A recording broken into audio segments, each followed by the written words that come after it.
Bonjour à toutes et à tous, merci de nous retrouver sur le plateau de Club Patrimoine pour ce Patrimonia édition 2023. Je suis avec deux invités, on va parler de Family Office avec Evelyne Brugère, bonjour. Bonjour Fanny. Vous êtes vice-présidente exécutive de l'AFO, c'est l'association française du Family Office. Et Catherine Orlac, bonjour. Bonjour.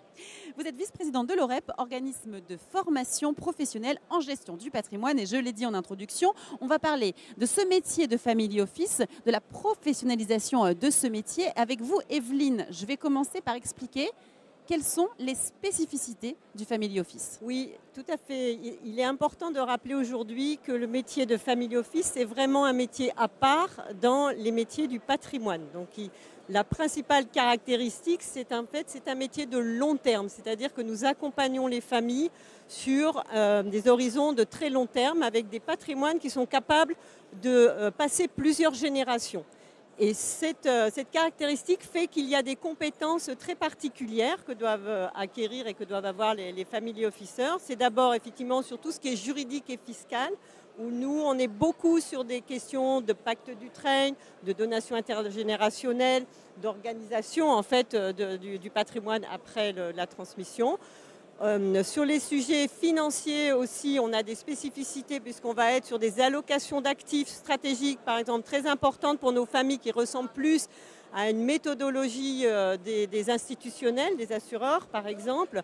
Sur les actifs financiers ou immobiliers, là, on est aussi beaucoup sur des actifs privés, donc avec des compétences très particulières. Voilà. Et enfin, le troisième volet qui est aussi très important, c'est tous les aspects humains.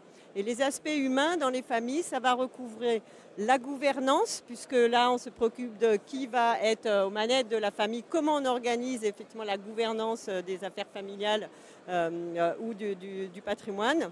Le deuxième sujet, c'est la formation des jeunes générations, puisqu'on a effectivement des enfants et une next-gen qui va être appelée aux commandes de l'entreprise familiale ou du holding de participation.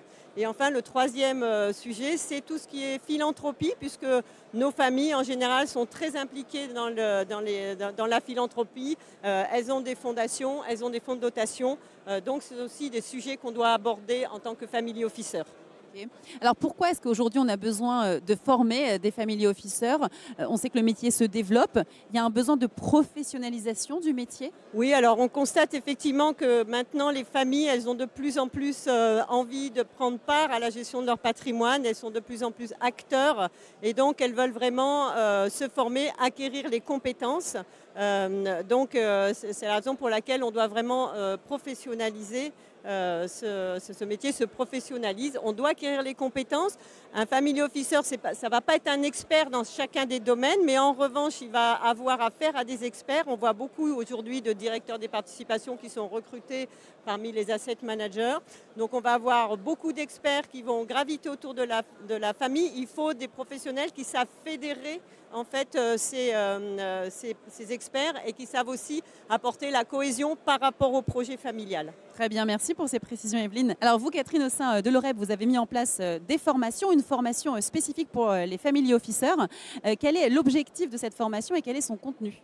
Alors cette formation qu'on a co-construite avec l'AFO, elle a déjà un parti pris, mais je crois qu'Evelyne, tu viens de l'expliquer, c'est de dire qu'en fait le family officer est un chef d'orchestre, plus qu'un spécialiste de chaque matière, et donc il doit avoir une vision très transversale du patrimoine de la famille et du groupe familial. Alors du coup, on a construit ce programme autour de 3 grands objectifs. Le premier objectif, c'est accompagner la famille dans la gestion de sa gouvernance, que ce soit la gouvernance d'entreprise ou la gouvernance familiale.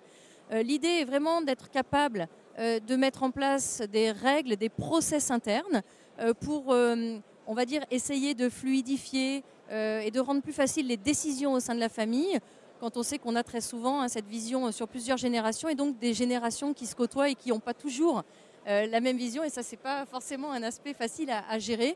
Et on pense notamment à des outils comme les chartes familiales, etc., qui vont justement aider à fluidifier le quotidien. Le deuxième objectif principal, c'est que le family officer doit accompagner la famille dans tout ce qui est ingénierie patrimoniale. L'ingénierie patrimoniale, tu as cité pas mal de choses. Donc là, c'est vraiment l'expertise, on va dire, économique, juridique, sociale, fiscale. Et il s'agit vraiment d'être capable de conseiller les bons outils au bon moment de la vie de la famille et de son évolution. Enfin, je dirais presque surtout, et parce que c'est vraiment la spécificité, je crois, de la formation qu'on a mis en place ensemble, le troisième objectif, c'est d'être capable d'accompagner la famille dans la mise en place d'un affectio familiae. Ça, c'est un terme qui nous est cher. Donc, c'est vraiment l'idée que la famille évolue dans un contexte très spécifique, avec des personnalités, des membres de la famille qui sont tous différents, des projections, des visions différentes. Il faut être capable d'intégrer cette dimension émotionnelle, psychologique, parce qu'on est dans des situations qui peuvent s'avérer conflictuelles. Et donc, l'objectif, c'est de fédérer la famille et d'être capable de gérer cet aspect-là. Et qui peut participer? On est ici au Salon Patrimonia avec de nombreux CGP. Est-ce qu'ils peuvent participer à ces formations? Alors, c'est une formation qui est ouverte à tous les professionnels de la gestion de patrimoine. Donc, on pourrait citer bien sûr les conseillers indépendants, mais aussi tous les collaborateurs de banques ou autres. On a aussi pas mal de professionnels du droit et du chiffre, notaires, avocats, experts comptables. Et bien entendu, c'est ouvert à tous les collaborateurs de mono ou multi-family office. Et je dirais que c'est cette diversité qui fait la richesse de nos promotions. Bien, merci beaucoup à toutes les deux, l'AFO, l'OREP, d'être venues sur ce plateau pour nous en parler, en tout cas sur ces family officers. Merci beaucoup. Et, merci à vous. Et je rappelle que ces formations sont disponibles à Paris. Merci de nous avoir suivis. On vous donne rendez-vous très vite pour de nouvelles interviews sur Patrimonia.